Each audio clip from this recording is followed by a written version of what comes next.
Hello and good afternoon, parents. My name is Krystal Dement. I am filling in for Helen Panos today. She is on a vacation. It is her birthday. And so here I am.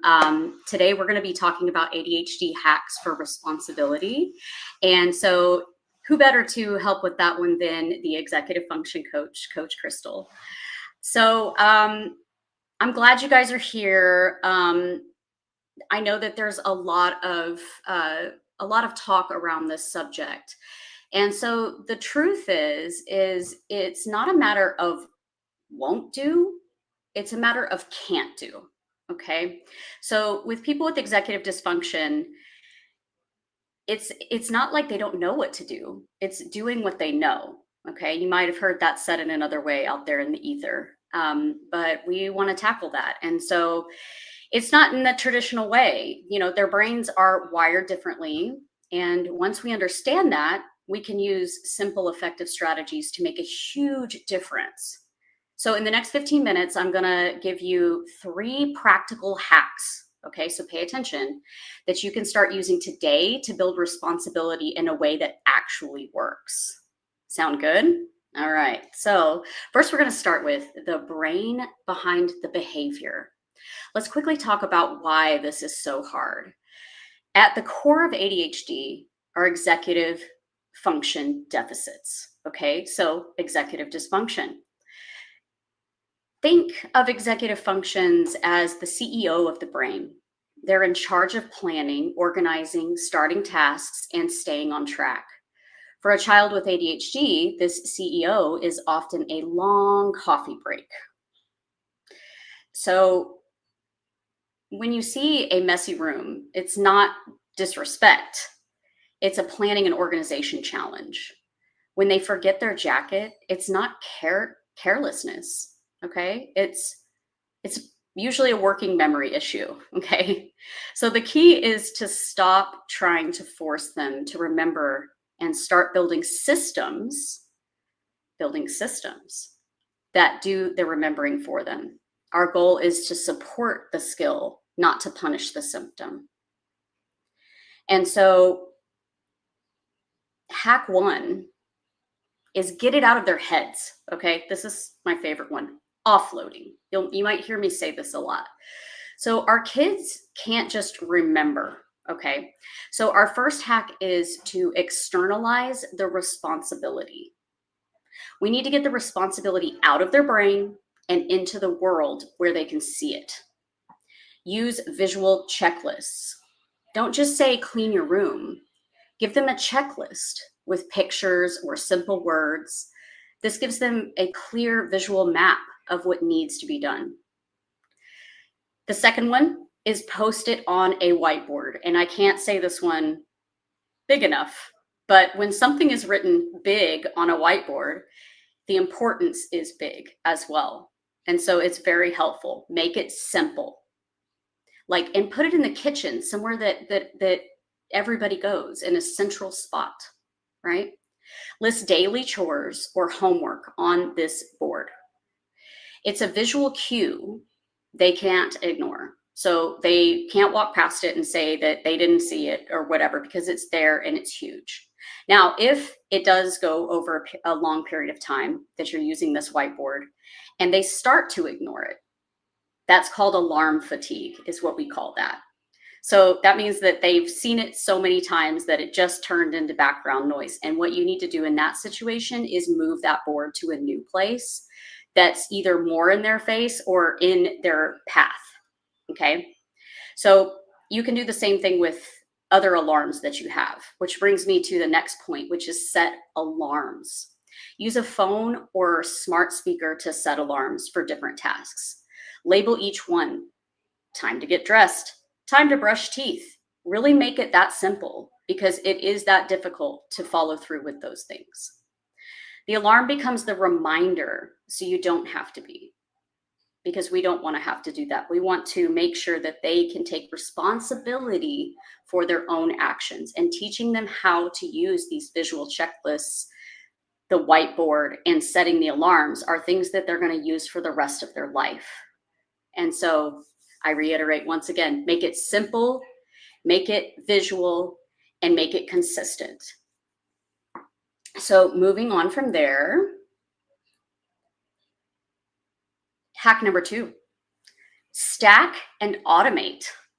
So starting a new task is often the hardest part for the brain with ADHD. We hear that most people that call, and most people that are looking for executive function coaching, they say task initiation is one of the biggest hurdles that they have. And so we usually start with this first. So stacking and automating, we're going to piggyback a new responsibility onto a habit they already have. You might have heard this called habit stacking. So stacking. The backpack first rule. Does your child always head straight for the kitchen after school? Perfect. The rule is now backpack goes on the hook, then you can get your snack. It's a this, then that. You're linking the new behavior, hanging up the backpack, to a strong existing one, getting the snack. You can use this in so many ways. And you don't even have to have a timestamp on something like this. It's a, if this happens, this happens. And so the if then rule is what we call that. And you can use that for anything, like I said. Another example would be, if I get home, then I put my shoes away. Or if I finish dinner, then I put my plate in the dishwasher. And start building these slowly is what's important, because these habits take a long time to really solidify. And if you throw too many of them at the child, then they will become overwhelmed and it will fall apart. And so make sure that you're starting with 1 or 2 a week until they get used to the pattern. All right. Next, we have gamify and celebrate. Gamify, gamify, gamify. Make it fun. This is really important. The ADHD brain loves a quick hit of dopamine. We all know that. That feel-good chemical. Long-term rewards often don't work because the finish line feels too far away, right? And so my final hack is to gamify and celebrate. We need to make responsibility fun and rewarding in the moment. Make it a game. Instead of clean up your mess, try, let's see how many toys you can put in the bin in 2 minutes. The timer adds a fun challenge and a sense of urgency. Now, if we're not talking about toys and we're talking about something else, you can gamify, say, if you have a pile of trash in your room, which often happens with teenagers, turn it into a basketball game with the trash can. See how many you can throw into the trash can and make it, and keep points, right? And you can help them do this because it also creates a point of connection.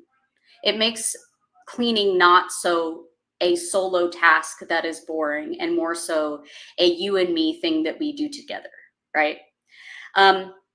So the next one is going to be use the quick rewards. Okay, so a sticker on a chart can immediately earn them 15 minutes of screen time. Like I said, this works a little more for younger, but also you can use other types of token systems like money, right? $1 for doing something goes a long way. The big reward, like a new video game, can be tied to a certain number of points. So if you're on that point system, you can use the certain number of points to get the big thing. Or you can delegate out, or you can partition out how much money it would cost for them to get that 3D printer they want, or something like that, and say, you've got to clean the cat box twice a day to get this. And each time you get this much for cleaning the cat box. Of course, give them a little bit of extra leeway, because sometimes we are tired and we are sick as human beings. And sometimes we do forget, especially with ADHD. So just reward the effort is another one. Make sure that you're doing that, because that effort that goes into doing mundane tasks really is that difficult for somebody with ADHD. The next one is give that specific praise. So be their biggest cheerleader. I saw you put your shoes away without me even asking. That is a huge help. Say something like that. Sometimes they don't want to hear, oh, you did such a good job, because it feels condescending.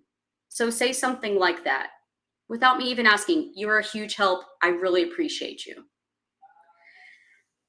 That specific, immediate praise immediate, is a powerful dose of dopamine all by itself. So we're not just bribing them, we're giving their brain a short-term instant gratification it needs to create a positive association with responsibility. And that's what we want.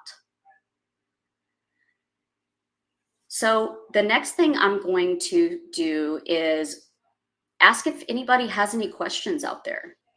You can go ahead and put them in the chat and we'll reach out to you and answer those questions for you. Also, we are doing free consultations. So if you reach out to info@dynamislearningacademy.com, my apologies, info@dynamislearningacademy.com, or call 770-282-9931, we can get you set up with a free consultation. I can help you figure out what's going on and help you to create a plan on what we need to do next. And so I hope to hear from you guys. Once again, my name is Krystal. I am the executive function coach around here. I'm filling in for Helen Panos, the owner and CEO of Dynamis Learning Academy. She's doing some really great things and deserves a birthday break. So this will be the last episode in this series. And so I hope to see you next time. You guys have a wonderful day.